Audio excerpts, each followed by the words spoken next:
Hello दोस्तों, अस्सलाम वालेकुम, नमस्कार। मैं आपका दोस्त, आपका होस्ट अनवर खान। साथियों, बोलना तो है, मैं एक बार आपका फिर से स्वागत है। साथियों, इस वक्त उत्तर प्रदेश में निकाय चुनाव का माहौल है, हर जगह चुनावी चर्चा है। अगर हम बात करें राजनीतिक दलों की तो Samajwadi party, BJP, Bahujan Samajwadi party, आम आदमी पार्टी भी इस बार बढ़िया तरह से हर जगह कैंडिडेट अपने उतारे हैं। कांग्रेस ने भी इस बार निकल कर कांग्रेस बाहर आई है। हालांकि वैसा जनाधार तो अब नहीं रहा, लेकिन फिर भी कांग्रेस निकल कर आई है। साथियों, इस वक्त जो निकाय चुनाव है, इसमें जो सबसे अहम मुद्दा होता है वो मुद्दा होता है विकास का। क्योंकि ये एक जो नगर पालिका जो चुनाव है वो एक छोटे से कस्बे का, एक टाउन का चुनाव होता है। इसमें जो भी आपने पिछले 5 साल में किया है या आप अगले 5 साल में क्या जनता को देना चाहते हैं, इन वादों और इरादों पर जनता अपना प्रतिनिधि चुनती है। अगर हम बात करें जिला बदायूं के कस्बा सहसवान की, तो सहसवान इस वक्त कुछ कारणों से एकदम से चर्चा में है। पहली बात तो अगर हम बदायूं की करें तो बदायूं ज़िले में इस बार समाजवादी पार्टी ने अपने सारे जो टिकट है वो होल्ड पर रखा, किसी को भी अपनी पार्टी से प्रत्याशी घोषित नहीं किया। उसमें पूर्व सांसद धर्मेंद्र यादव जी की भी भूमिका रही होगी, जो सहसवान विधायक ब्रजेश यादव हैं। सहसवान के टिकट में कहीं ना कहीं उनका भी एक हस्तक्षेप रहा होगा। और जिस तरह से जिला बदायूं के कस्बा सहसवान में हुआ, मुझे लगता है सभी जगह समाजवादी पार्टी के नेताओं में कई दावेदार थे, खींचतान थी। और उस खींचतान की वजह से शायद यही कारण है कि बदायूं में टिकटों को होल्ड कर लिया गया। सपा समर्थित कई उम्मीदवार चुनावी मैदान में हैं। हम बदायूं की बात करें, फ़खरे अहमद शोभी भी सपा नेता लिखते हैं, उनकी जो वाइफ है वो चुनावी मैदान में है। आबिद रजा सपा नेता है, वो उनकी वाइफ भी चुनावी मैदान में है। एक वसीम अहमद अंसारी हैं, वो भी खुद को सपा नेता मानते हैं, उनकी वाइफ भी चुनावी मैदान में है। तो कहीं ना कहीं अब क्या हो साथियों, अब अगर हम बात करें अपनी, तो हम लगातार निकाय चुनाव पर नज़र रखें। 28 तारीख को सिंबल बंटना है, लेकिन अचानक से एक मुद्दा गर्म हुआ। सहसवान में 3 प्रत्याशी थे, 3 प्रत्याशियों में हम ये डिटेलिंग लगातार आप लोगों के सामने आ रही है, हम ज़्यादा डिटेलिंग में नहीं जाएंगे। अचानक से एक खबरों का बाजार गर्म हुआ और एक इंटरव्यू एक ऐसा आया कि हमारे जो दर्शक हैं, हमारे जो चाहने वाले हैं, उन्होंने भी ये सजेस्ट किया कि अनवर भाई आपको जाकर ये इंटरव्यू करना चाहिए, क्योंकि इस इंटरव्यू में वो मसाला मिला दर्शकों को जिसकी दर्शक जो चाहते हैं। हमारे एक साथी पत्रकार ने ये इंटरव्यू किया और ये इंटरव्यू तो आप लोगों ने सुना, हम इससे थोड़ा सा आगे जाने की कोशिश करेंगे। जो चीज़ें उस इंटरव्यू में बाहर नहीं आ पाई वो हम अब लाने की कोशिश करेंगे। मैं बात कर रहा हूं साथियों शोएब नकवी, जो समाजवादी पार्टी से नगर अध्यक्ष सहसवान रह चुके हैं और एक कर्तव्यनिष्ठ समाजवादी पार्टी के कार्यकर्ता रहे हैं। निवर्तमान नगर अध्यक्ष हैं समाजवादी पार्टी से, पिछले 18 साल से समाजवादी पार्टी की नैया के खेवनहार हैं सहसवान में, और मेहनत भी की है। उनकी जो मेहनत है वो विधानसभा के चुनाव में भी नजर आई है, लोकसभा के चुनाव में भी नजर आई है। शोएब नकवी भी समाजवादी पार्टी से उम्मीदवार थे, टिकट की मांग उन्होंने की थी, लेकिन यहाँ पर किसी भी समाजवादी पार्टी के किसी भी उम्मीदवार का टिकट नहीं हुआ। शोएब नकवी ने एक इंटरव्यू किया और उसमें कई ऐसी मिर्च मसाले वाली बातें कही जिससे लोगों में उनका इंटरव्यू चर्चा का विषय बन गया। एज ए इंटरव्यूअर मुझसे भी लोगों ने कहा कि आप भी अच्छा इंटरव्यू कर लेते हैं, आपको जाना चाहिए और एक बार शोएब नकवी से बात करनी चाहिए और उनसे थोड़ा सा उन चीज़ों को भी बाहर निकालना चाहिए जो उस इंटरव्यू में नहीं आ पाई। सबसे पहले शोएब नकवी मेरे साथ है, मैं शोएब नकवी का बहुत बहुत स्वागत करता हूँ चैनल पर। धन्यवाद आपका, शुक्रिया। शोएब भाई, हम सीधे मुद्दे पर आते हैं। जो इंटरव्यू आपने किया और कहीं ना कहीं उससे एकदम से मिर्च मसाला भी मिला लोगों को, और लोग उस इंटरव्यू को बड़ा चाव से देख रहे हैं और वो आपके कुछ खुलासों को लेकर बड़े आश्चर्यचकित हैं कि और आपकी हिम्मत की दाद भी दे रहे हैं। शोएब भाई, ये जो सब आपने उस इंटरव्यू में कहा, पहला सवाल उसी से रिलेटेड, क्या सोचकर कहा? पहले तो अब ये क्लियर करिए कि मैंने क्या कहा। जो भी आपने उसमें पार्टी पर इल्ज़ाम लगाया, क्योंकि आप एक कर्तव्यनिष्ठ कार्यकर्ता रहे समाजवादी पार्टी के, हमेशा खेवनहार की तरह नगर में लेकर चले, आपने एकदम समाजवादी पार्टी पर यह आरोप लगाया कि खाली प्लॉट हमारा, समाजवादी का नारा खाली प्लॉट हमारा, जो विपक्ष कहता था। दूसरी बात एक और, आपने ब्रजेश यादव जो सहसवान विधायक है उन पर सवाल उठाया और ये कहा कि उनकी वजह से समाजवादी पार्टी की आपसी कलह जो है वो खुलकर सड़कों पर आ गई और समाजवादी पार्टी का कार्यकर्ता बिखर गया। मैं ये समझता हूँ, मैं अपनी बात मुझे कंप्लीट करने दीजिए। ब्रजेश यादव एक लोकप्रिय नेता हैं, सहसवान से विधायक हैं, इससे पहले उनके पिता ओमकार सिंह यादव विधायक रहे, राज्य मंत्री रहे। एकदम से बड़े नेताओं के खिलाफ पार्टी के बोलना मतलब क्या सोचकर बोले, ये था मेरा सवाल। सवाल आपका बिल्कुल सही था, लेकिन उसमें थोड़ा गलत। मैंने ब्रजेश यादव के खिलाफ खुल के कुछ नहीं बोला जी। मैंने ब्रजेश यादव जी के खिलाफ मैं ये बोलता कि फलाना आरोप, मैंने आरोप कोई नहीं लगाया पार्टी के खिलाफ। जब आप ये कहते हैं, मेरी बात भी सुने, हाँ। मैंने वो बात जनता के सामने रखी जो मेरी एज ए नगर अध्यक्ष, सहसवान अभ्यर्थी नहीं टिकट का, एज ए अध्यक्ष और एज ए क्षेत्रीय विधायक, जो हमारी बंद कमरे में बात हुई कि समाधान कैसे निकले, समाधान टिकट का कैसे निकले, मैंने वो बात जनता के सामने रखी। और आरोप जाहिर सी बात है। दूसरा जो आपने कहा कि वो, मैंने ये कहा कि मैंने परसों जो अखबार अमर उजाला पढ़ा और अमर उजाला में जो एक हेडिंग था या जो एक कॉलम था, उस कॉलम ये कह रहा है कि 2 केंद्र बिंदु हैं। ठीक है, ठीक। जबकि विधायक की बात की जाए तो बिलसी से आशुतोष मौर्य जी खुद अकेले दावेदार थे। दूसरा आपने कहा कि समाजवादी पार्टी ने यहाँ बदायूं जिले में टिकट नहीं दिया, मैं भी ये मान रहा था, लेकिन कल मेरी गलतफहमी दूर हो गई।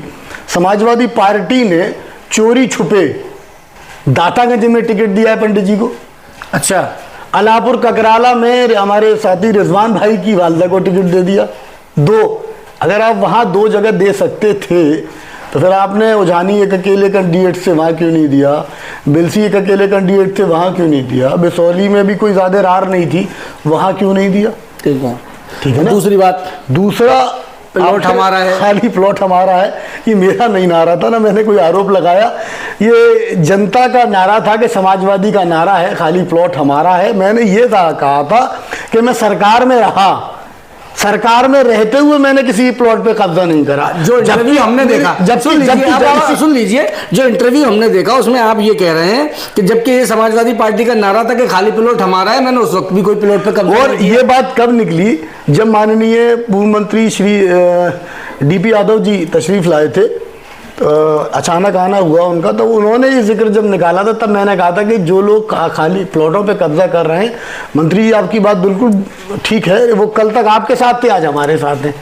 मेरा सिर्फ ये था कि मैंने आज तक किसी प्लॉट पे, आप बताओ एज ए पत्रकार, आप बताओ कि इतने लंबे समय से हम लोग रह रहे हैं कि मेरा कभी कहीं सरकार में रहते हुए कहीं मैंने कोई गलत काम किया। तो ये बात आप बताइए कि जिस पार्टी का ये नारा हो या जिस तरह की चीज़ें ये निकल कर आ रही हैं कि ये पार्टी से दुश्मनी, ये तो आपने पार्टी से दुश्मनी हुई, आपका टिकट नहीं हुआ, आपने ये बातें कह दी, ये बात जनता इस बात को कैसे स्वीकार करेगी? क्या अगर ये सब चीज़ें हो रही थी तब आप उस वक्त आप एज ए घर अध्यक्ष आप क्यों कुछ नहीं कर रहे थे, या आप ऐसी पार्टी में क्या कर रहे थे? आज आपका टिकट नहीं हुआ, ये सवाल आएगा। जब आप सवाल दागेंगे तो सवाल आपकी तरफ आएंगे कि आज आप पार्टी ने टिकट दे रही थी तो आज आप इसी पार्टी से टिकट मांग रहे थे, आप पार्टी की बड़ाइयां कर रहे होते, टिकट नहीं मिला तो खाली प्लॉट हमारा है।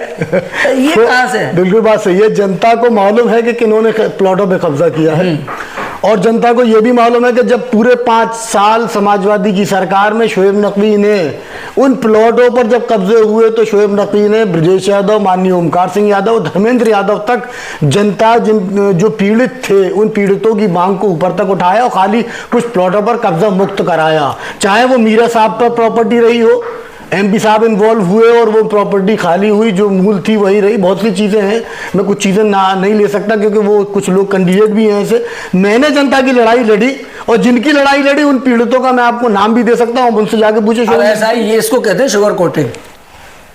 अब आपने कुछ कह देते हैं फिर आप उसमें चीनी की पड़क चढ़ा देते हैं, ये वही बात है। मैं बिल्कुल, आपने ये कहा इंटरव्यू में कि अगर ब्रजेश यादव चाहते तो वो तीनों को सर जोड़ के बिठाते, कोई ना कोई समाधान निकालते, लेकिन उन्होंने जाकर किसी को के नामांकन में जाकर हाथ रखा, नामांकन करवाया और मेरा नहीं करवाया।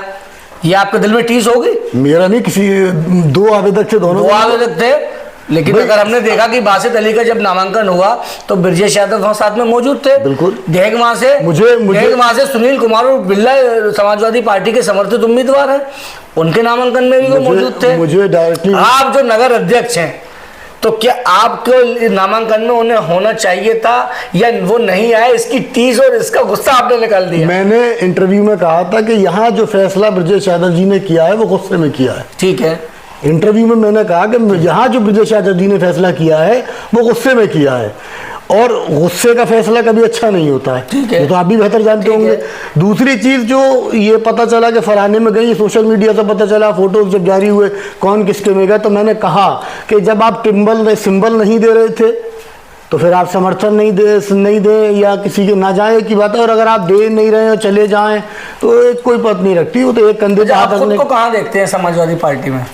समाजवादी पार्टी में वहीं देखता हूँ जो और सारे साथी। आप समझते हैं जिले के नेताओं को अगर आप सीधे सीधा दोषी ठहराएंगे और उनसे सीधा सीधा देसी भाषा में कहूँ पंगा लेंगे, तो जब पंगा लेंगे तो कैसे समाजवादी पार्टी में देखते हैं? देखिए हम तो बनवारी सिंह यादव जी के शागिर्दों में हैं। हमने उनके साथ काम किया, सड़क पर दरी बिछाई है, बैठे सब काम करा, और मैं बहुत सी बातें मैं बड़ी बात नहीं कहना चाहता। हम समाजवादी सैफई की समाजवादी के साथ हैं, व्यक्ति विशेष की समाजवादी के हम साथ न थे, न है, न होंगे कभी। तो इसका मतलब और न हमारे जैसे और कार्यकर्ता। तो रास्ते अलग समझे अब। मैं क्या जाऊँगा, अगर धर्मेंद्र यादव मुझे अभी निकाल दें तो मैं अपने आप को निकला हुआ मानूंगा। धर्मेंद्र यादव की पार्टी अखिलेश यादव की पार्टी है, अगर कोई दूसरा मुझे निकालेगा तो मैं उसको निकला हुआ भी नहीं मानूंगा, क्योंकि वो भी मेरी तरह है, वो भी मेरी तरह है। बात समझिए आप हमारी। जो सवाल ये है कि आपको अखिलेश यादव जी, मुलायम सिंह यादव जी तो पार्टी में लेकर नहीं आए, सैफई वाले तो लेकर नहीं आए, आप जो जुड़े वो विधायकों को सांसद धर्मेंद्र। ये नहीं, मैं क्लियर कर दूं, मुझे माननीय सांसद धर्मेंद्र यादव जी के लोग काजी रिजवान मुझे पार्टी में लाए थे। तो अब आप खुद को समाजवादी पार्टी में इतना बड़ा नेता मानने लगे कि अब सीधा मामला सैफई से रहेगा? सैफई का आशीर्वाद तो मेरे साथ हमेशा रहा। मेरा सैफई का आज का परिवार का नहीं है, सगीर साहब का और मुलायम सिंह यादव जी का जो रिलेशन है वो किसी से छुपा नहीं है।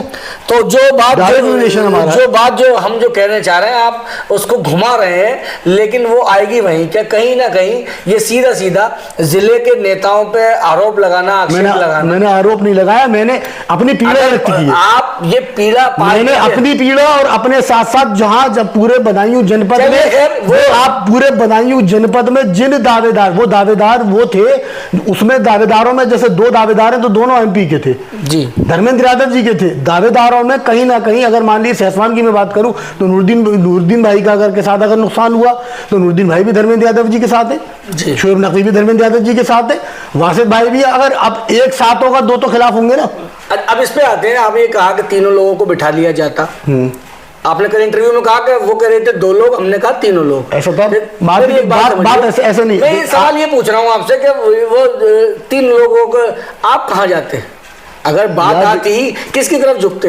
आसिफ अली की तरफ, हाजी नूरुद्दीन की तरफ? मैं अब उसी बात का जवाब दे रहा हूँ ना जी। ऐसे जब हम लोग बैठते हैं तो जो भी रास्ता निकलता है, पार्टी के लीडरान के दरमियान जो निर्णय निकलता है, निर्णय को स्वीकार किया जाता है। जब वो निर्णय कह लो या मशवरा कह लो, मशवरे में खैर है, और अगर निर्णय सामूहिक हो तो आप मान लिया जाएगा, लेकिन निर्णय अगर व्यक्तिगत हो तो नहीं माना जाएगा ना।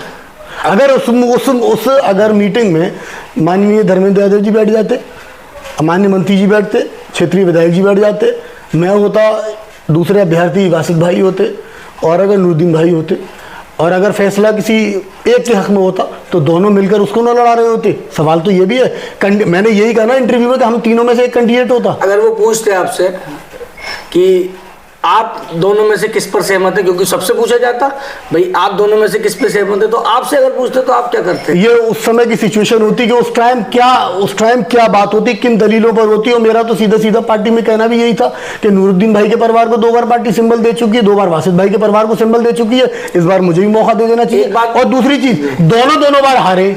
एक बात आपने और कही अपने इंटरव्यू में, क्योंकि हमारे जो साथी पत्रकार ने लिया, काफ़ी कुछ आपने कहा कि मैंने तो पिछले इलेक्शन भी लड़ाया, एक पैसा नहीं लिया, तो क्या पैसे लेके भी चुनाव लड़ाया जाता है? क्या इस तरह की चीज़ें होती हैं? मैंने ये कहा, जब जहां आपको बदनाम करने की पूरी कोशिश की जा रही हो, मैंने ये कहा कि मैंने अपनी ज़मीन बेची टिकट के लिए, चुनाव लड़ने के लिए, उसके बावजूद मैंने बदले में कुछ नहीं लिया। और ये बात अरे यार नुकसान आदमी का हुआ।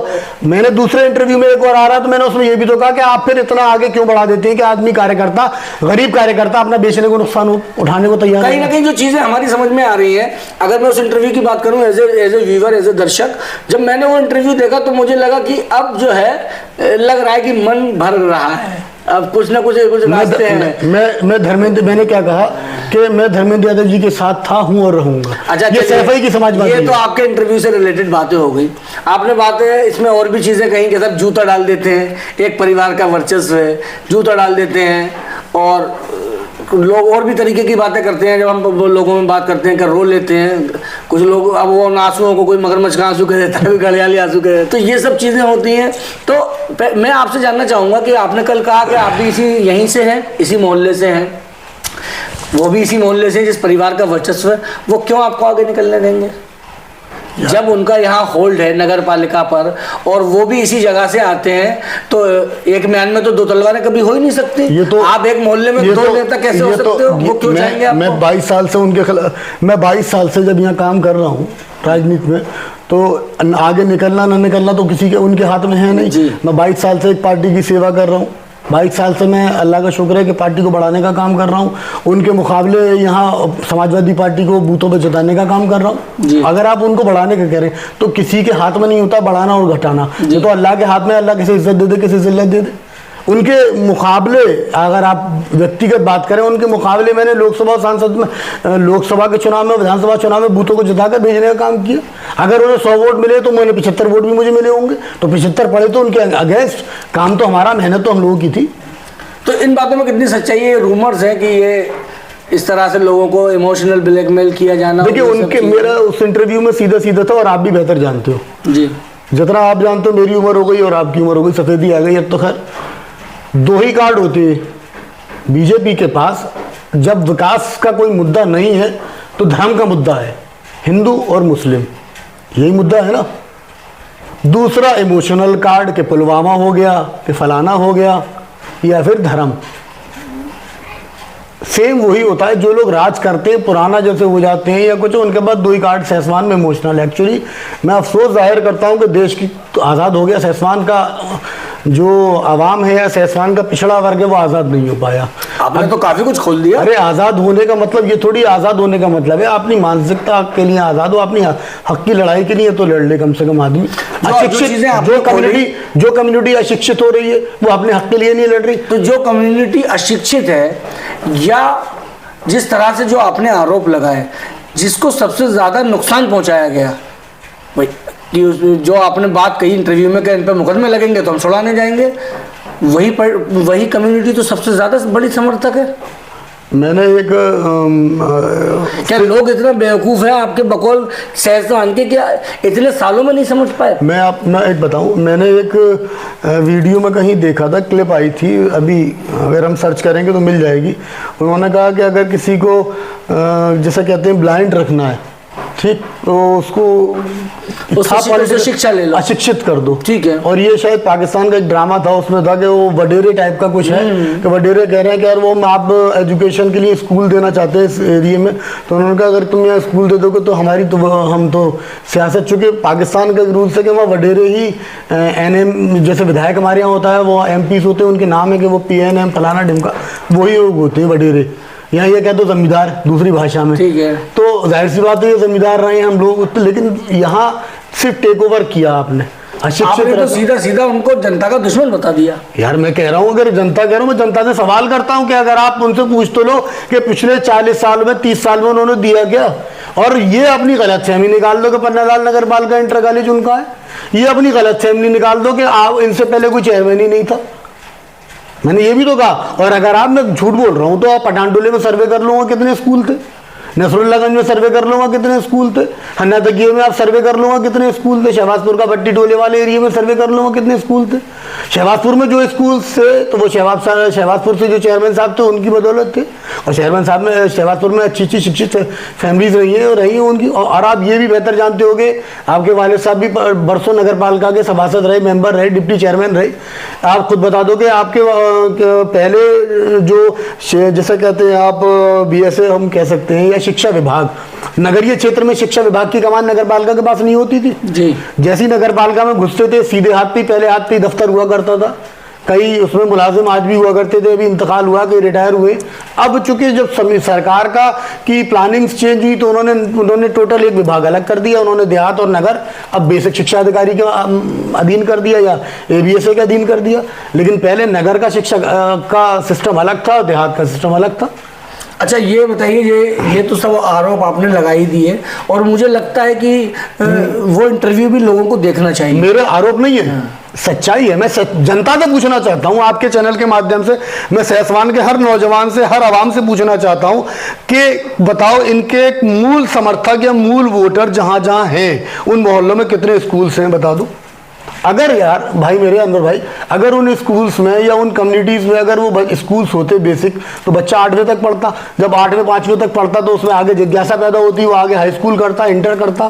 तो जाहिर सी बात है 100 बच्चे अगर पढ़ते तो 10 बच्चे तो कंपटीशन निकालते कि नहीं निकालते? उसी में इंजीनियर डॉक्टर्स नहीं बनते। डॉक्टर भीमराव अंबेडकर ने अपनी कम्युनिटी पर मेहनत की।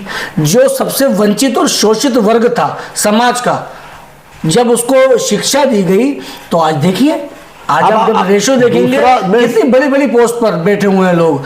एक आदिवासी महिला आज हमारी प्रेसिडेंट है, द्रौपदी मुर्मू। दूसरा मैं उसी से बताऊं, दूसरा ये कि आपका ये सत्य है कि मूल वोटर आपका OBC है।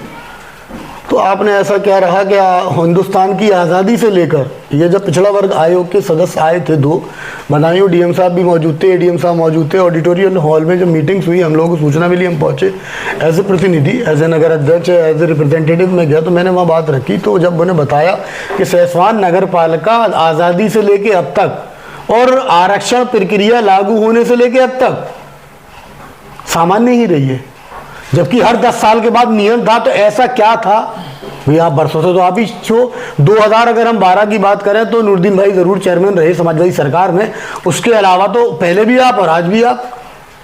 देखिए ये बातें तो लोगों ने सुनी, हमें तो कुछ नया चाहिए। नया ये चाहिए कि अब आपने जनता को ये मैसेज दे दिया, आगामी निकाय चुनाव है, आप खुद भी नामांकन आपने कराया है, आप भी नगर पालिका से अध्यक्ष पद के लिए चुनाव लड़ रहे हैं, निर्दलीय लड़ रहे हैं।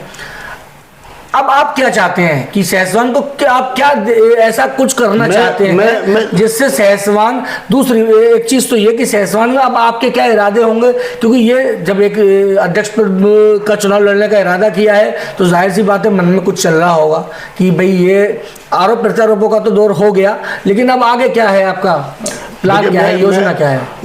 जितने सहसवान का नौजवान है जो मुझे जानता है कि मेरी एक पहचान है कि मैंने विधानसभा चुनाव भी मोटरसाइकिलों से लड़ाए, लोकसभा चुनाव भी मोटरसाइकिलों से लड़ाए, और कम नहीं होगा कि मैं अपना चुनाव भी मोटरसाइकिल से लड़ जाऊंगा, क्योंकि मैं पूरा सहसवान का नौजवान जानता है, सब हर कम्युनिटी जानती है कि मैं किस बिरादरी से आता हूँ, किस मोहल्ले से आता हूँ, किस खानदान से आता हूँ, किस समाज में बदलाव के लिए आता हूँ, ये नौजवान जानते हैं।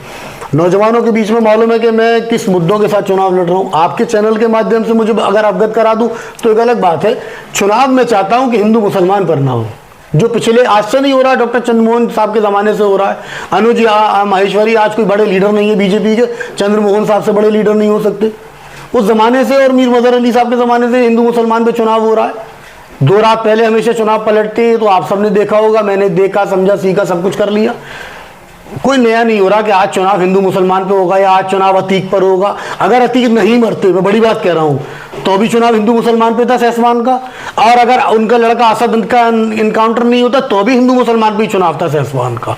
और ये बात अनुज माहेश्वरी बहुत अच्छी तरीके से जानते हैं, नूरदीन भाई भी बहुत अच्छी तरीके से जानते हैं, वासिद भाई भी बहुत अच्छी तरीके से जानते हैं, मैं भी बहुत अच्छी तरीके से जानता हूँ।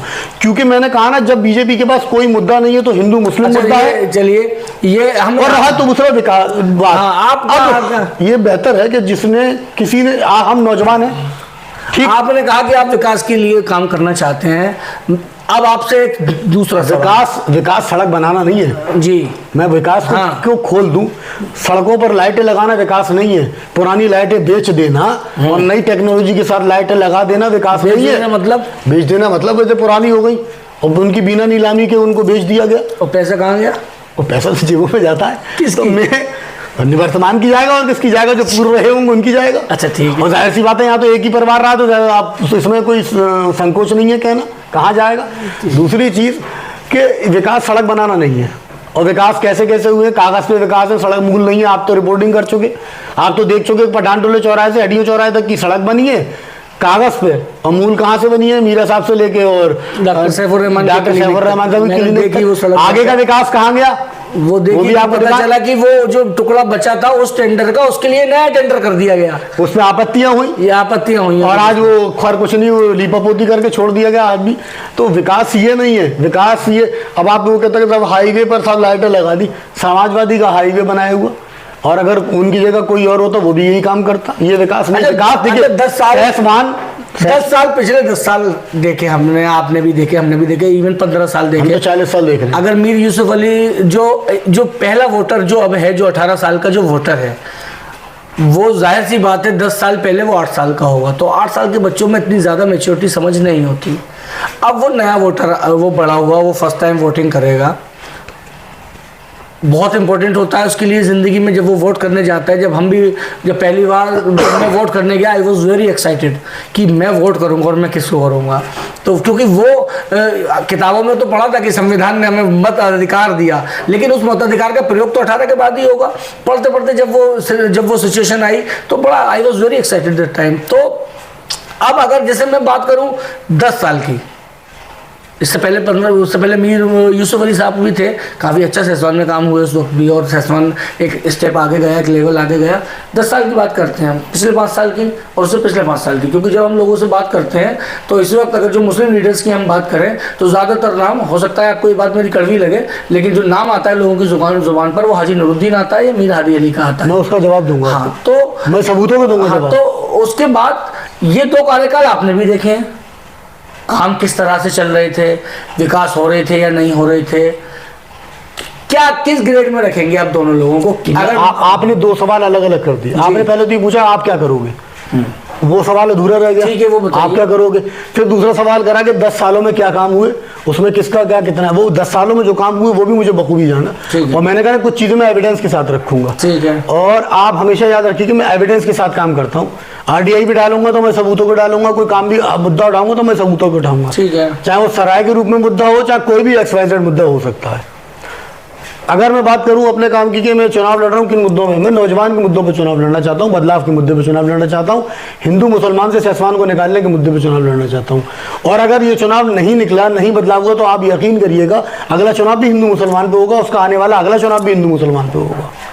और मैंने जैसे अपनी बड़ी बात कही कि चुनाव डिसाइड आप नहीं करेंगे, आपसे मुराद वो कि जो हिंदू मुसलमान चुनाव डिसाइड करता है, हिंदू सेसवान का व्यापारी वर्ग, तो जिसमें मुसलमानी तो है, मैं बता रहा हूं, जिसमें बड़ी भूमिका वैश्य समाज की है और अंसारी समाज की है। उसके अलावा जो और व्यापारी वर्ग हैं, किसी भी कम्युनिटी के हो सकते हैं, किसी बिरादरी के हो सकते हैं, ये व्यापारी चाहते हैं शहर में सुकून।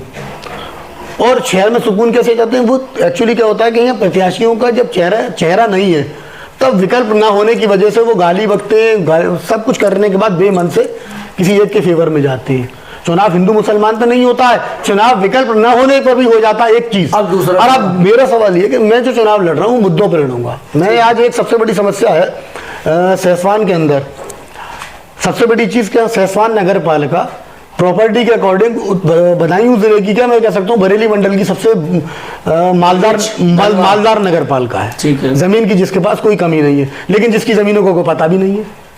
जब हम रिकॉर्ड निकालने जाएंगे तहसील में तो अल्हम्दुलिल्लाह रिकॉर्ड लाल कलम से लिखा होगा नदारत, रिकॉर्ड नदारत। जब आप नदारत रिकॉर्ड का अब आप पूछेंगे तो उसका एक किस्सा याद आता है कि पता ये चला कि जी मीर मजहर अली साहब चेयरमैन थे, तब उन्होंने नगर पालिका का सारा रिकॉर्ड मंगा के अपने घर मंगवा लिया। उसमें कुछ रिकॉर्ड ऐसा था जिसको सुपुर्द खाक कर दिया गया, तीली के माध्यम से जला दिया गया, जो उपलब्ध नहीं है। और वो प्रॉपर्टीज अपने चहीतों को आवंटित कर दी गई। ये आरोप भी है और एक समस्या भी है। अब आप एक सबूतों को साथ देंगे, इसके कहाँ सबूत लेकर आएंगे आप? मैं व्हाट्सएप कर देता हूँ आपको। अच्छा, जो तहसील अभिलेख के हैं, मुझे कहना नहीं चाहिए क्योंकि कुछ चीज़ें वो थी, उसकी फोटो से मैं आपको कर दूंगा। जो रिकॉर्ड नज़ारा जो क्रम संख्या फलाना ढिमका सब और रजिस्टर मौजूद है, आप आरटीआई डाल के उसकी कॉपी, नगर पालिका की जो भूमि है उसको, उस चीज़ों का सही यूज हो जाए, उन चीज़ों का, नगर पालिका की चीज़ों का सही यूज हो जाए। देखिए नगर का चेयरमैन कोई मामूली नहीं है। अगर आप मेरी बात को यहाँ इंटरप्ट ना करें और पूरा इंटरव्यू अगर आप करें तो मैं कुछ चीज़ें रखूँ। नगर का चेयरमैन नगर का प्रथम नागरिक होता है।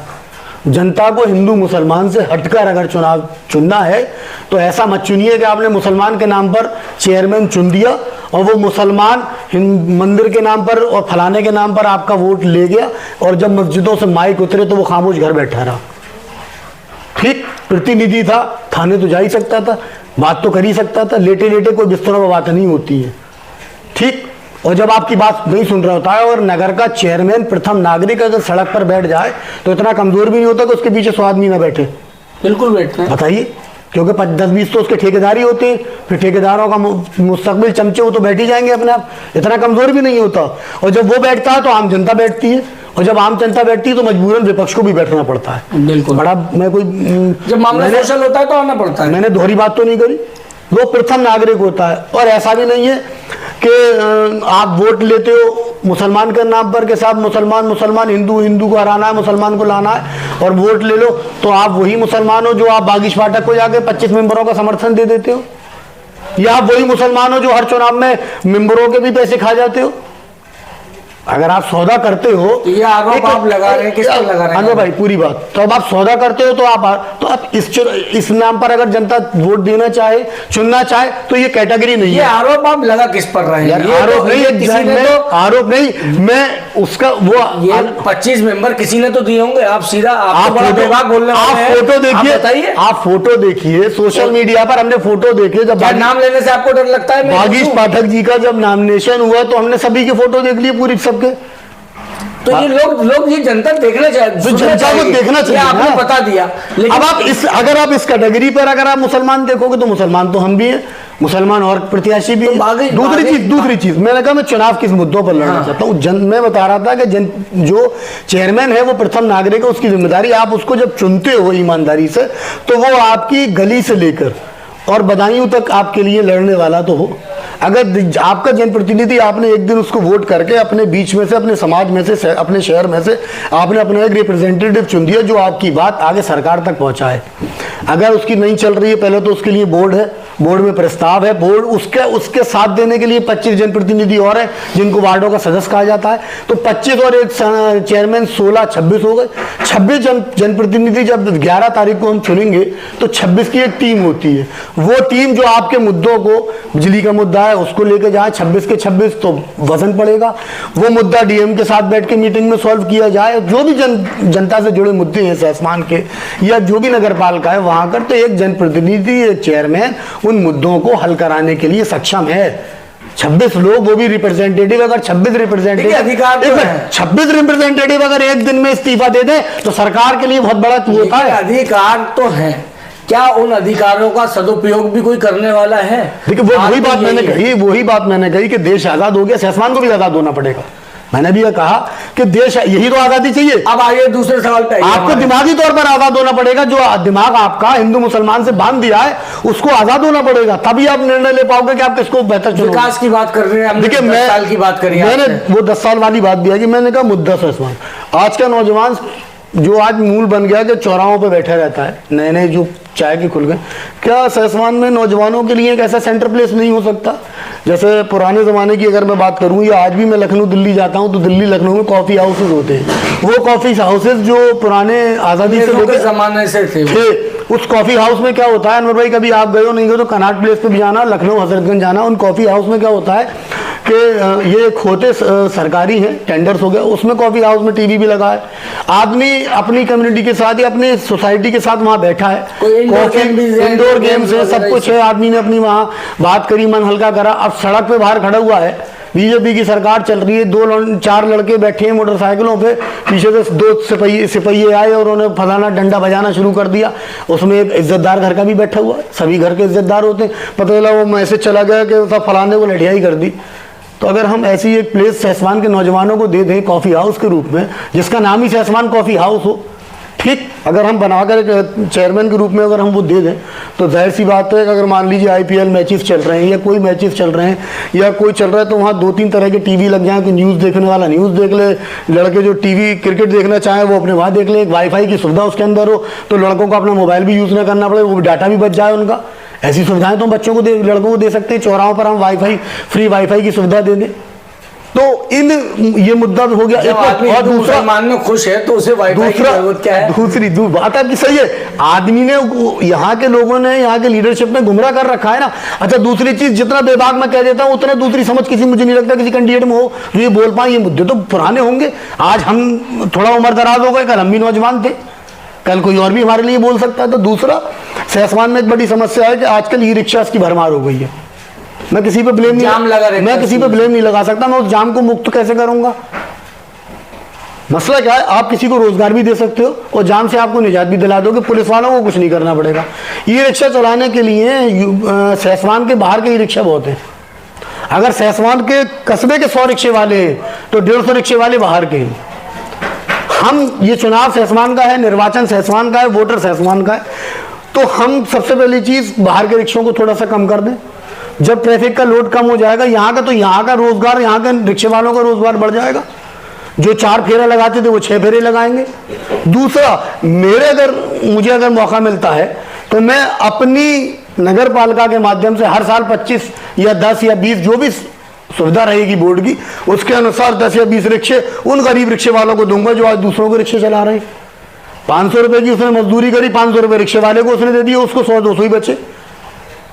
तो अब हम उसको अगर रिक्शा फ्री में प्रोवाइड करा देंगे तो कम से कम ये उसके लिए वजन तो हो गया। दूसरा, अगर किसी का पुराना रिक्शा सहसवान में चल रहा है और वो इस स्थिति में, आपने सही जगह चोट मार रहे हैं आप। वो इस रिक्शे वाले, रेल वाले, नहीं, ये चोट नहीं मार। अगर हम पुराने रिक्शे वाले का हम रिक्शा एक्सचेंज कर दें, उसका रिक्शा ले लें, या उससे हम कहते हैं तुम अपना रिक्शा भेज दो, हम तुमको नया रिक्शा देते हैं, उसके लिए जो लोकल कागजात होते हैं हम उनसे वो ले लें, फ्री में हम उनको अगर रिक्शा डिवाइड करा दें या एक मूल बना दें कि आपका इतना रिक्शा है, उसका जैसे आप लोन लेते हैं, गाड़ियां लोन पे ली जाती हैं, और नगर पालिका के माध्यम से हम अगर कुछ ले 5,000 या 4,000 या 10,000 रुपये लेके हम रिक्शा दे दें और हमसे कहें आप थोड़ा थोड़ा करके हमको देते रहिएगा, उसमें बात की और व्यवस्थाएं हो सकती हैं। तो अगर हम नगर पालिका चाहे, बड़े ठेकेदारों से को, तो आप बड़ों का तो पेट सभी भरते हैं, गरीब का पेट भी तो हम भर के देख लें। तो नौजवानों के लिए अगर हम वाईफाई दे दें, बैठने की व्यवस्था, तो तीसरा भी देता है, तीसरा तो आपको गरीब ही है। तीसरा वो एक अलग बात है कि ये भारत की राजनीति में ये देखा जा रहा है कि जो कोर वोटर होता है, जो आपको मोहब्बत करके चुनाव जिताता है, सबसे पहले वही हाशिए पे जाता है। तीसरा मेरा, और कुछ लोग ऐसे रह जाते हैं जो चापलूस किस्म के लोग होते हैं, जो तलवे चाटते हैं, वो लोग रह जाते हैं। मेरा क्या है, मैंने कहा ना मैं बदलाव की बात करना चाहता हूँ और बदलाव पे ही इसी मुद्दे पे चुनाव लड़ना चाहता हूँ। तीसरा मेरा क्या है, आपने देखा होगा कि यहाँ बहुत से परिवार ऐसे हैं जो अपनी शादियां नहीं कर पाते। भाई किसी में 50,000 रुपये नहीं है, वो हॉल कैसे लेगा? नहीं है ना। तो हमने हॉल तो नगर पालिका ने 2 बना दिए, लेकिन व्यवस्थाएं उसमें शून्य है। तो जाहिर सी बात है, हमें अल्लाह का डर भी होना चाहिए। तो हम गरीब की गरीबी को देखते हुए कुछ ऐसी व्यवस्थाएं करें, चाहे हमें समाज के बड़े लोगों से चंदा लेना पड़े, चाहे हमें बोर्ड से मदद लेनी पड़े, चाहे हमें अपने बोर्ड के मेंबरान से मदद लेनी पड़े, हम ऐसा कुछ मिलकर, सब लोग मिलकर, सहसवान के जो डॉक्टर से ये जो भी बुद्धिजीवी वर्ग है, हम ऐसा मिलकर एक प्लेस बनाएं जहां गरीब की शादियां कम से कम दामों में लोग देने को तैयार है। रोकूंगा एक बात, अनवर भाई मेरी बात जब तक आप अपने एसी के कमरों से नहीं, अनवर भाई हमारे तो एसी नहीं, हम तो इनिशिएटिव लोग लेंगे नहीं, उसके लिए आपको निकलना पड़ेगा। मेरी बात अधूरी रह जाएगी जी। हम तो एसी में रहते नहीं है जी, हम तो मोटरसाइकिल पे चलने वाले आदमी, हवाई चप्पल पहनने वाले आदमी है। हम चाह रहे हैं हमारे पास प्लान्स है, और मुझसे पहले जो लोग लड़े हैं, 4-4, 5-5 चुनाव लड़े हैं, जाहिर सी बात है उनके प्लान्स नहीं थे या उनको कोई योजना नहीं थी तो फेल ही थे, या फिर यार एक ही बार बाकी तो एक ही परिवार ने वही जाल बांध रखा है ना हिंदू मुसलमान का, उसकी धुलाई होनी बहुत ज़रूरी है, ब्रेन वॉश होना बहुत ज़रूरी है, नहीं तो फिर वही। तो हम ऐसी कम्युनिटी को चाहते हैं कि ऐसे गरीब लोगों को कम से कम मिले। दूसरा मेरा एक सबसे बड़ा है कि नगर पालिका की इतनी ज़मीनें हैं, अल्लाह के शुक्र से, अगर नगर पालिका चाहे कि अपना एक स्कूल बना सकती है। पन्नालाल नगर पालिका इंटर कॉलेज पन्नालाल नगर पालिका के चेयरमैनों ने नहीं बनाया। पन्नालाल एक डीएम साहब थे, अंग्रेजों के ज़माने में उनकी देन थी, उन्होंने बनाया। जब ये सिस्टम लागू हुआ तो उसका टेक ओवर मैनेजमेंट इनके हाथ में दे दिया। जैसे मैनेजमेंट मिसाल के तौर पर अंसार जूनियर हाई स्कूल का मैनेजमेंट प्राइवेट लोगों के हाथ में था, या किसी एक मदरसे का मैनेजमेंट किसी कमेटी के हाथ में होता है, ये एक मैनेजमेंट था। हम चाहते हैं कि गरीब, चूंकि प्राइवेट सेक्टर में आपने देखा होगा, अभी मैं पढ़ रहा था 10-12 हज़ार का कोर्स आ रहा है, तो हम एक ऐसा स्कूल दे दें कि जिसमें हमारे सलमानी समाज का, अंसारी समाज का, दबे कुचले पीड़ित शोषित वंचित वर्ग का बच्चा वहाँ कम से कम 5वां 8वां तो कर सके, उसको भी मॉडर्न एजुकेशन मिल सके, एक अच्छे हाई कास्ट या हाई फैमिली के बच्चों के बराबर वो बैठ सके, ताकि वो कल को एक गरीब का बच्चा भी आगे बढ़ सके। जरूरी थोड़ी है कि शिक्षा में पढ़े पर घर का बच्चा ही आगे बढ़ेगा। दूसरा एक बात उसी में और है, मैं एक चाहता हूँ पालिका के माध्यम से, जैसे पालिका के आपने देखा होगा कूड़े उठाने की गाड़ियां हैं, बन गई, उसके बाद कब कट गई कब बिक गई किसी को पता ही नहीं है, कब खंबे है कब उसमें जैसे कहते हैं आप स्क्रैप आ गया। वो अच्छी भली चीजें साल भर में कब स्क्रैप बन गई, कूड़ेदान कब कूड़ेदान की जगह जो कूड़ा उठाने का काम था वो खुद कब कूड़ेदान बन गए, उन्हें यही नहीं पता चला। तो हम ऐसे ना करके हम चाहते हैं कि 2 से 3-4 एम्बुलेंस ऐसी हो जो सेसवान में गरीब घर को, जैसे नगर पालिका से पानी की टैंकर की व्यवस्था होती है, पर्ची कटवाइए टैंकर ले जाइए, इसी तरीके से कभी कभार देखा होगा नगर पालिका के जो एम्प्लॉइज जो ड्राइवर्स हैं वो खाली बैठे होते हैं, तो ऐसी 2 से 4 एम्बुलेंस की व्यवस्था नगर पालिका के माध्यम से की जाए, जो गरीब बीमार को कम से कम सेसवान से बदायूं या मेडिकल तक या अलीगढ़ तक आगे हायर सेंटर तक पहुंचाने का काम करें, जिसके पास नहीं है 5,000 रुपये किराए के देने के लिए अनवर भाई, तो उसके लिए तो ये बहुत बड़ी बचत है कि हम नगर पालिका के माध्यम से, कि नगर पालिका सरकार का पैसा है, सरकार और जनता के पैसे से ही सरकार के पैसे से ही विभाग है, संस्था है, तो भाई उनकी चीज उनको मिले और हम इसके माध्यम से, ये इस तरह की कई योजनाएं मेरे पास है। कुछ चीजें मैं अभी और नहीं कह सकता। मेरा मतलब ये है कि मेरे जो मूलभूत जो सुविधाएं होती हैं लोगों की, लोगों को अच्छा, लोगों को पानी मिल जाए, लोगों की सड़कें हों, लाइट की व्यवस्था हो जाए भाई। मैंने कहा ना इसके अलावा जो और मैंने काम करना है बहुत से काम है, वो रिप्रेजेंटेटिव जनप्रतिनिधि है। इसका मतलब अगर पिछले 5 साल के आप क्या ग्रेड देंगे? पिछले 5 सालों में क्या ग्रेड दूंगा भाई? अगर पिछले 5 सालों में तो सीधे भ्रष्टाचार हुआ, हमने तो खुद आवाजें उठाई है। हमारी आप सोशल मीडिया पे सारी वीडियोस देख लें, सारे इंटरव्यूज देख लें, हमने तो आवाजें उठाई, दूसरों को खेत में जाके सड़क डाल दी, वो खेतों के मुकदमे चल रहे हैं, हमने तो आवाजें उठाई है। और एक सड़क अगर आप मान लीजिए 2 मीटर 10-20 फीट का टुकड़ा बना दिया और कहीं जरूरत है 10-20 फीट की 50 फीट की, और उखेड़ दी साली 150 फीट की, पूरा पेमेंट हो गया, कागजों पे हो गया और जेबों में सब माल हुआ, सब पूरा मुद्दे हमने उठाए। 5 साल जनता के बीच हमने भ्रष्टाचार के मुद्दे तो उठाए, जो शरीफ कहलाते हैं, ठीक, जो साफ सुथरे कहलाते हैं, जो किसी का कुछ नहीं बिगाड़ सकते, तो आदमी कहता है कि सब सरकार का बिगाड़ है। अरे यार चोरी तो चोरी है, चाहे अनवर की करो चाहे मस्जिद में से करो, चोरी तो चोरी है। आप चाहे सरकार का पैसा चुराओ या जनता के साथ बेईमानी करो, बेईमानी तो बेईमानी है। तो आपने तो भ्रष्टाचार 5 सालों में हुआ, सब दिख रहा है सबको, क्या क्या नहीं हुआ। तो अब इतना दिख रहा है कि उनका पैसा, जाहिर सी बात है उनका पैसा ही आना लग के ननिहाल की फर्मों में लगाओ। अगर उन्होंने हो सकता है प्रॉपर्टीज ना खरीदी हो, कोठी ना बनाई हो, फ्लैट्स ना लिए हो, उस पैसे को रिसाइकिल ना कराओ, तो हो सकता है जो उनके ननिहाल की फर्में चल रही हैं जिसमें वो पुराने शेयर होल्डर है, हो सकता है उसी में उनके शेयर बढ़ गए हो। वो आसान है बेईमानी छुपाना।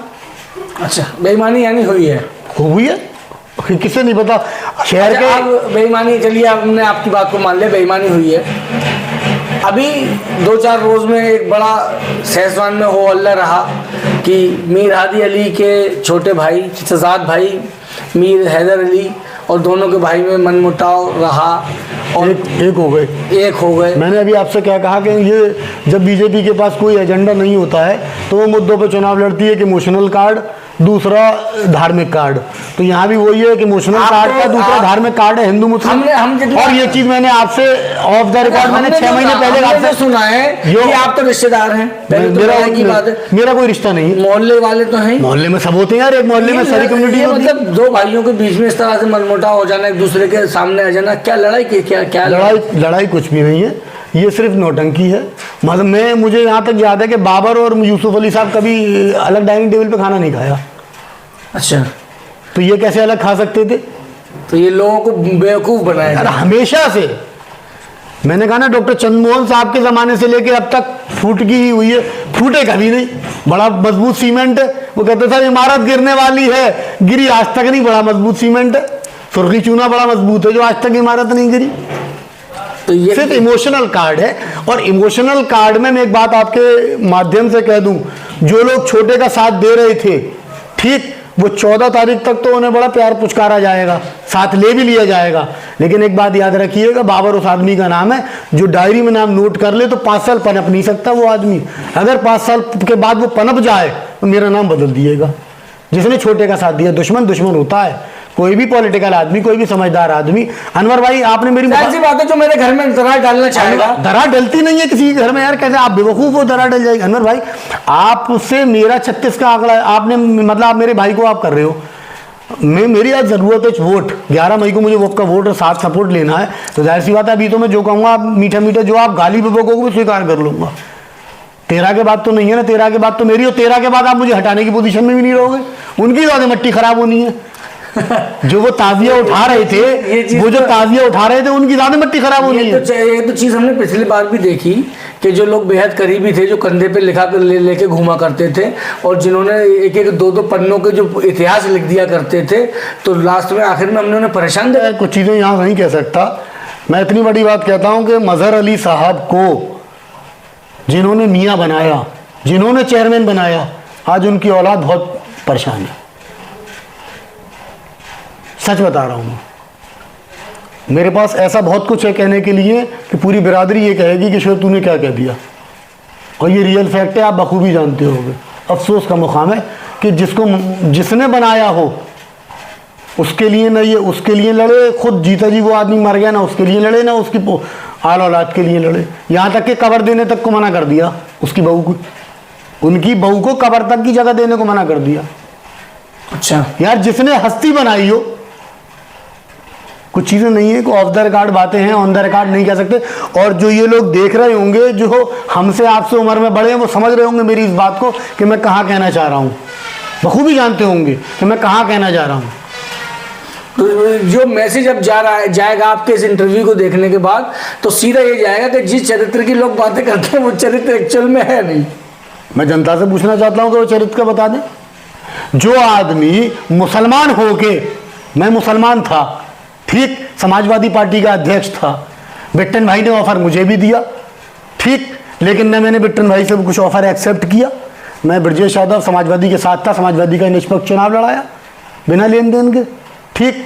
आप मुसलमान हो, चेयरमैन ही आप वोट ले रहे हो मुसलमान के लिए, पूरा शहसमान का मुसलमान कह रहा है अरशद बिट्टन, और आप उसी अरशद बिट्टन से सौदा कर ले हो 40 लाख का, छोटा भाई सौदा कर रहा है 10 लाख का। एक बात, और आप मुसलमान हो सहसमान के चेयरमैन, गंभीर आरोप नहीं, और आप मुसलमान हो सहसमान के चेयरमैन हो, और आप बीजेपी को जिताने के लिए बिलसी जाके चुनाव लड़ लेते हो, बड़ी बड़ी मूछे गड़ के दाढ़ी बढ़ा के, वो मूछे दाढ़ी नहीं है इस चुनाव में, आजाद समाज पार्टी से, और वहां आप बीजेपी को वॉक ओवर दे देते हो, बीजेपी का विधायक हो जाता, जहां मुझे यहाँ जैसी मुझ चंद्रशेखर रावल की। हाँ, और मुझे मालूम है दाढ़ी बेगली थी उसमें, फोटो अच्छा नहीं आया था, मैंने कहीं कह भी दिया था, मैंने फोटो अच्छा नहीं आ रहा, दाढ़ी बेगली है, कम से कम दाढ़ी तो भरी हुई होती। दूसरा ये था कि आप उसमें यहाँ तक है आप बागिश पाठक से पैसे लेते हो, ये सब जानते हैं, पूरा जिला जानता है कि बागिश भाई को बिलसी चुनाव जिताने का फायदा हुआ जो उन्हें MLC मिली, और ये भी दुनिया जानती है कि महेश चंद्र गुप्ता जी के परिवार से और पाठक जी के परिवार से इनके पुराने संबंध RSS वाले हैं। सीधी सीधी बात करो, 40 लाख संबंध RSS वाले हैं। हम तो कह रहे हैं अगर आप मुसलमान हो, सबसे बढ़िया पक्के मुसलमान हो, तो फिर आपके RSS से संबंध क्या कर रहे हैं? आप बागिश पाठक के चुनाव में क्या कर रहे हो? आप बागिश पाठक को मदद करने के लिए, बीजेपी को मदद करने के लिए बिलसी चुनाव क्यों लड़ा रहे हो जाके? आप अगर इतने पक्के मुसलमान हो तो फिर आप हाजी बिट्टन के साथ नुकसान क्यों कर रहे हो? आप भी जनता के साथ होते, हाजी बिट्टन का चुनाव लड़ाते, 66,000 वोट मिले, आप और हाजी बिट्टन चुनाव लड़ रहे होते मिलके, तो समाजवादी कैसे हार जाती? बात तो ये नहीं है। तो ये एक इसका पक्ष ये भी है, और बात और भी MLA के कैंडिडेट हैं, अनवर भाई क्यों चाहेंगे कोई दूसरा मुस्लिम लीडर, जब आपने कहा कि ये हिंदू मुसलमान वाला गेम खेलते हैं? मैं जनता की बात कर रहा हूँ, जनता तो इसी बात पे वोट दे रही है। तो जब हिंदू मुसलमान की तरह, जब आपने कहा कि आपने आरोप लगाया कि हिंदू मुस्लिम राजनीति करते हैं, मेरे पास एक बहुत बड़ा दूसरा मुस्लिम लीडर क्यों पैदा होने देंगे? मैं अगर हिंदू मुसलमान की सहसमान में बात करो, तो मेरे पास एक इतना बड़ा है कि कभी मौका मिला तो मंच से कहूँगा, मुसलमान वो है जो कुरान और हदीस को मान ले, मुसलमान वो है जो हुजूर की सुन्नत को मान ले, और हुजूर की सुन्नत के अगेंस्ट अगर कोई काम हो रहा है, इस्लाम की अगेंस्ट अगर कोई काम हो रहा है, तो मुसलमान तो है नहीं। साथियों, शोएब नकवी साहब से बात हुई, काफ़ी कुछ खुलासे हुए। हमने सोचा था कि जैसा हमने सोचा था और जैसा कि एक्सपेक्टेड था कि इस इंटरव्यू को एक लेवल अप ले जाने की कोशिश करेंगे, तो कोशिश की और वो चीज़ें कुछ और नई चीज़ें निकल कर आई, कुछ नए खुलासे हुए। हालांकि कुछ बेहद गंभीर आरोप हैं, मगर अब शोएब नकवी हैं, पुराने राजनीति से जुड़े हुए व्यक्ति हैं, तो जाहिर सी बात है कहीं ना कोई इंटेल होती है, कुछ सूत्र होते हैं, और जो सूत्र होते हैं उन्हीं के अकॉर्डिंग फिर खबरें आगे जाती हैं। तो जैसा कि हमें उम्मीद थी, इंटरव्यू में मज़ा आया, शोएब नकवी से बात करके अच्छा लगा। साथियों, ये इंटरव्यू देखिए और शेयर कीजिए। बहुत बहुत शुक्रिया।